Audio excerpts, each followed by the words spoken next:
श्रापित गुड़िया पार्ट 2। सुनहरी आंखों वाली गुड़िया निकलकर जानकी और रेणु के पास चारों तरफ उड़ने लगी थी, जिसे देख परी हंसने लगी। तभी अचानक वो डायन परी को गोद में लिए ही अजीब अजीब सी आवाज़ निकालने लगी। देखते ही देखते परी की उम्र के बहुत से बच्चे वहाँ इकट्ठे हो गए और हंसने लगे। उन सबकी आंखें सुनहरी सी थीं और हाथ और पैर डॉल जैसे कपड़े और प्लास्टिक के थे। वो सिर्फ चल रहे थे।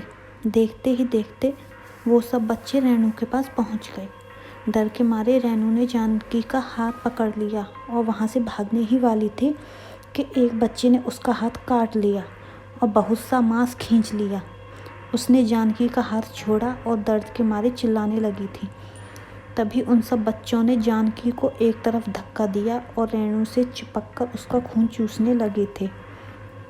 वो दर्द के मारे चिल्ला रही थी और जानकी उन्हें ही देखे जा रही थी।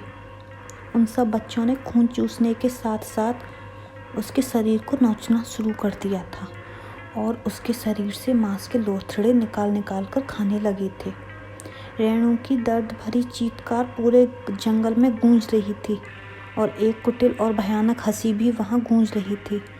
आखिरकार बस वो भयानक हंसी की गूंज ही जंगल में गूंजती रही और जानकी कुछ ही दूर खड़ी आंखें फाड़े और दोनों हाथों से अपने कान ढके ये भयानक नज़ारा देख रही थी।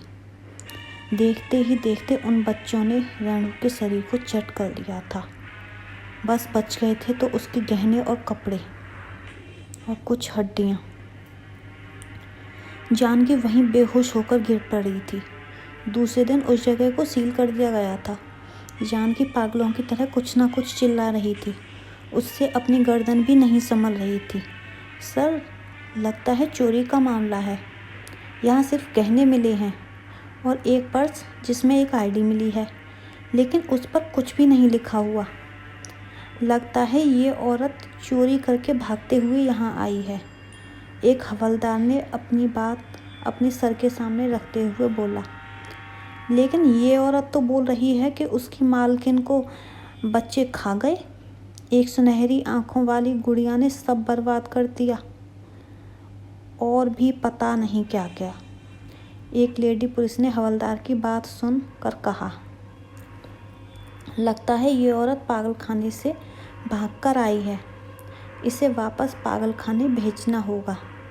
कहते हुए हवलदार ने वहाँ से सामान उठाया और जानकी को गाड़ी में बैठाकर वो सब वहाँ से चले गए।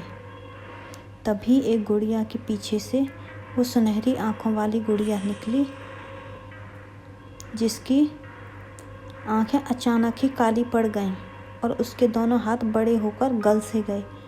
अपने चेहरे पर भयानक से डरावने भाव लाते हुए बोली, बच्चों को आया कि छोड़ने वालों का यही हाल होगा।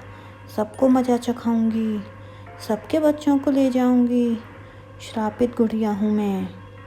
जंगल में एक भयानक हंसी गूंजी और कुछ ही देर में उसी पेड़ के पीछे से परी वही डॉल अपनी गोद में लिए हुए घने जंगल की तरफ जाने लगी थी।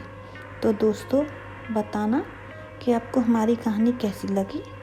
अगर अच्छी लगी हो तो वीडियो को लाइक और चैनल को सब्सक्राइब करना ना भूलें।